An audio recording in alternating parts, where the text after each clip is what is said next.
if we don't have the foundation, if we're not standing spiritual foundation, everything that I'm sharing, all of the wisdom and knowledge, gonna make very little difference.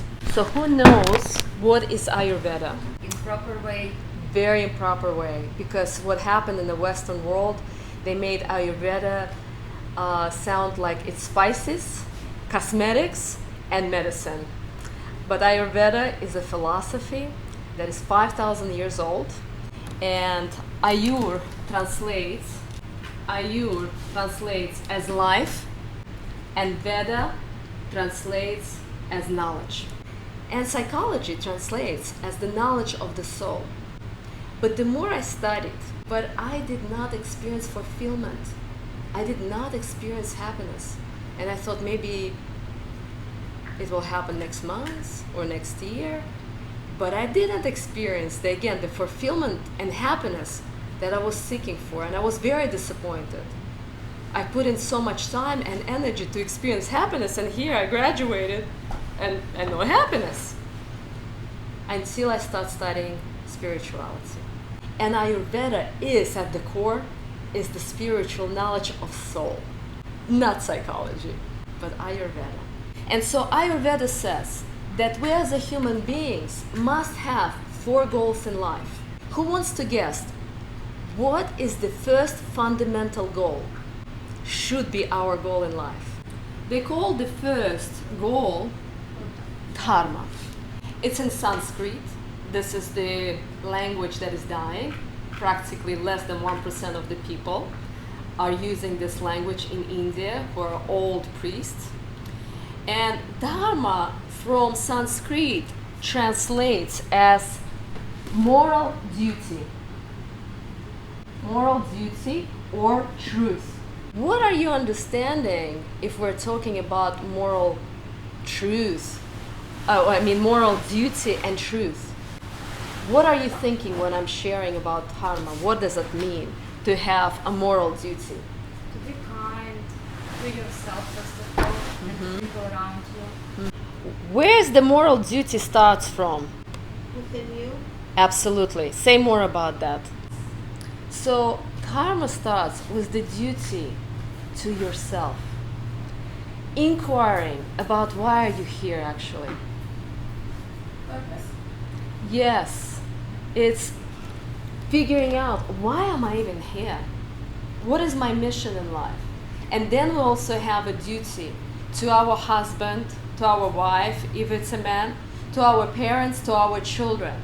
And right now, a lot of the duties, we're very confused and vague about it. We're really not clear what is our duties as a daughter, as a mother, as a husband, as a parent, and as a child. And so it's the duty first of all to yourself, and then duty to yourself. And to yourself, it's what's my purpose? Who am I? Inquiring about it. And then the duty to husband, to parents, we'll talk about it later, society, etc. But your circle around you. So Dharma, again, it's about moral duty first of all to yourself, figuring out why am I here in the first place, and not just going with life survival, figuring out, okay, how can I make money to pay bills, because that's what's happened.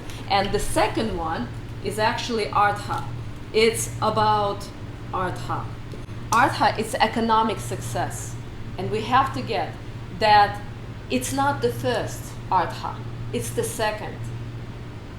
Economic success is possible is when you actually figured it out. Why are you here? What is your purpose? What is your mission in life? And when the person puts this first, you won't be able to get to the happiness and fulfillment. It's just impossible. Because then you're saying, material world is more important to me than the spiritual, because this is about Creator and your relationship with Him. And figuring out what's your purpose as a woman, as a mother. And then Artha, economic success. If you do this, that's when Creator chooses how much you're going to be making. We think we are in charge of how much we're making, but we're not at all. But in a society, we made this a priority. Artha, economic success, is the most important. And what we do as a parents, children come to us and say, I want to be an artist. Stop dreaming about being a dancer or an artist. You should be a dentist, you should be a doctor, you should be a lawyer. And that's how we're teaching kids from the very young age. That's Artha, economic success, is more important than Dharma. And that's where the major breakdown happens. Who wants to guess what is the third goal? The relationship. Relationship is still here, to yourself and others. You have a moral duty to yourself and others. Karma, this is? Kama. Kama, it's enjoyment. Because we all, even you are here, taking the programs and seminars and retreats and reading books and going to school and getting education, because if you get economic success, you won't actually enjoy it. Yes? Is that karma or karma? Kama. Kama. K-A-M-A. Oh, karma. Kama. Okay. Karma is enjoyment. People want to invest as much money as long as they know they're going to enjoy life. They're going to enjoy the car and the home and success. But again, in the society, we made this first and then this second. And all of the marketing strategists and analysts, they're trying to figure out what kind of enjoyment to sell to you so you can buy a product. If I would tell you that we will be studying Dharma, Artha and Kama, most of you are like, what? Do I really want this?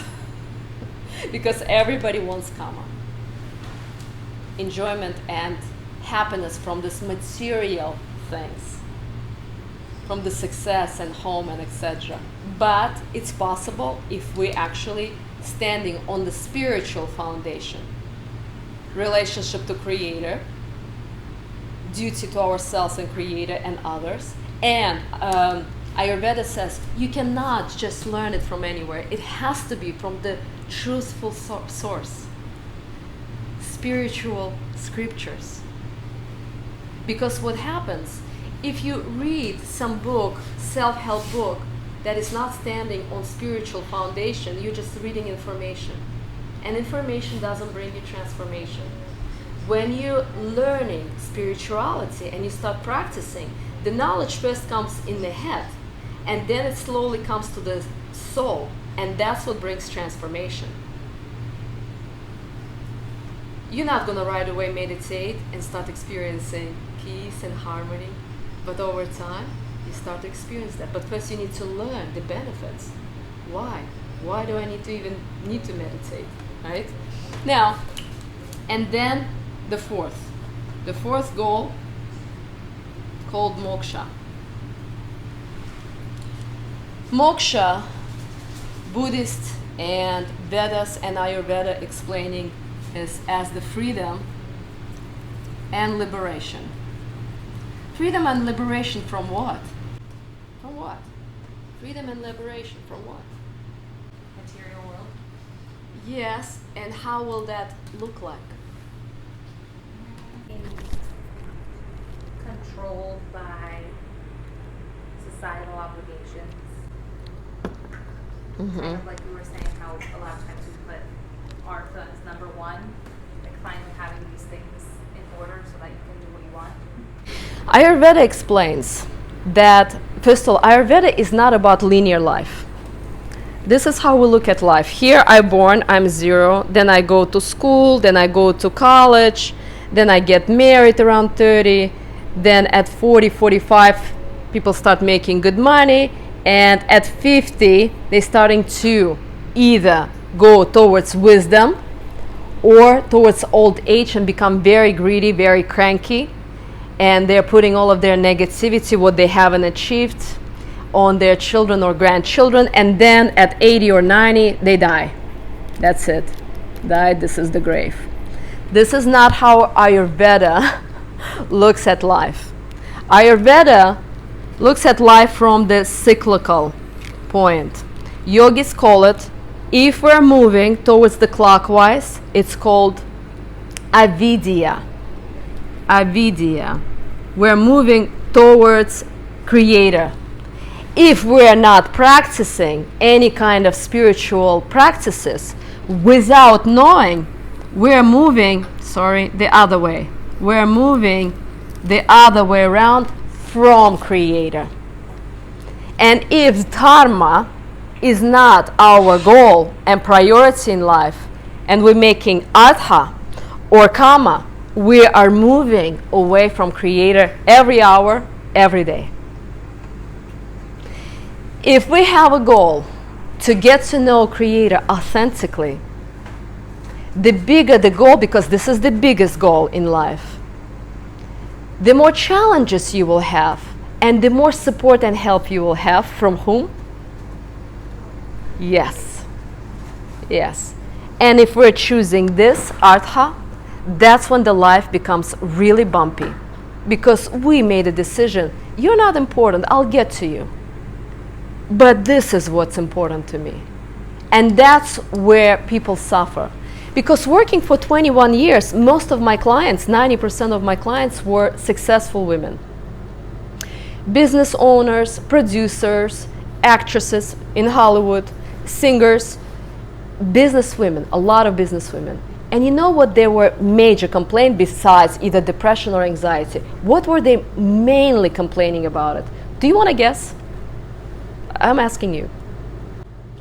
For sure, but the major complaint. Yes, but not happy. What is it exactly? Joy. They were complaining that I don't have enough time and I'm always feeling unfulfilled. I don't feel fulfillment. I'm like, whole world knows you. You are A-list Hollywood actress. You're a known producer. Like, and there's no fulfillment, zero. And guess why? Tired from what? Tired from working because they made a priority what? Artha. Do you get it? The concept of spirituality, God and Creator, I don't have time. They're working 60, 80 hours a week. They don't even have time to enjoy their Ferrari and their nice homes. And even flying on the private jets. They don't enjoy it. Because this is the priority in life, Artha. And then Kama. And they're not even enjoying the Kama. They thought it will bring them happiness, enjoyment and happiness, but they feel unfulfilled. What Ayurveda does, it believes that the life is actually goes cyclical, in cyclical movement. And the reason why we need moksha. Okay, so first of all, if we're looking at Christianity, Muslim, or any religions, you pretty much are born here and then you die and then you kind of go to heaven. There's heaven and hell. Pretty simple. Not in Ayurveda, not in Vedic or Buddhist or yogi knowledge. You have cyclical life. So who wants to guess? So you die, then what happens? Then you have another life to complete the life that you already have. Say that again? You have another life to complete the side of the message. Yes. You're gonna continue born again and again and again. You'll have reincarnation. For example, you're in a man's body. You are complaining about hypothetically women. Next life you'll be woman. No. Hypothetically. You are complaining about men. Next life you'll be a man. But then what to do? So you will not be born again. So you can complete your exams and lessons. How to achieve that? Practice Dharma. So Dharma, and really to moksha in a nutshell, is very similar to Dharma. It's where you commit learning about your duty in life and practicing them. So you can experience the liberation and freedom. Meaning you die, you're with Creator, and you're done for good. your lessons and exams passed. And I'll tell you that when I was here last year, I'm walking in Olympus, and I hear that there's one mountain full of grace. And all of a sudden, I feel such a sharp pain in my heart. I close my eyes, and I see my death, how my soul is coming out of it, and people are around. So I feel very strong roots, maybe from 300 or 500 years ago. And I've experienced in meditation twice my previous lives. And I think if I didn't experience that, it will be very hard for me to continue believing the concept of reincarnation. So we are not just born in this life and then we're dying. Because then we will call God unfair. Because somebody born in Dubai, hypothetically, and being rich, or being born as a queen, and then somebody born in India and they're untouchables. And they don't even have access to clean water and toilet. God is very unfair. Somebody will be most of their life in a sex trafficking situation, and somebody will be wealthy like Donald Trump. Kind of unfair. Because there is a concept of karma and reincarnation. And by the way, karma is not only used in the bad ways. Because if you've done a lot of good deeds in your previous life, you've accumulated that. And that's why you're born in this life in a better economic status. That's why you have a healthy and happy relationship. But maybe you have other areas that are not working because you violated other people. I know why I got emotionally and physically abusive mother is because in my previous life I've seen it during the meditation. I was a mother to 4 children, and I saw how I was breastfeeding one, screaming at the other 3 little ones, and feeling how much I don't want this newborn because my husband left me or went to war or died something, and I felt it. And I looked at myself in the mirror. I even looked similar. Dirty hair, missing teeth. I'm miserable cooking something disgusting and holding this baby and just screaming at kids. And my karma that I got my mother, who was very verbally and emotionally and physically abusive. So there's no coincidences. And so whatever that you don't like in your life, consider you violated that in your previous life. Could you start making up some of your karma with good deeds, so when your next life Yes, everything. better? Everything you do accumulates. At the end, I want to talk about 10 laws of Jama and Niyama in a yogi principle that breaks it down, how you can actually decrease your bad karma in this life. And through the meditation, you're going to start touching even your previous bad karmas and start decreasing those. But right now, I just would like for you to start thinking about it, that everything in this life is very fair game.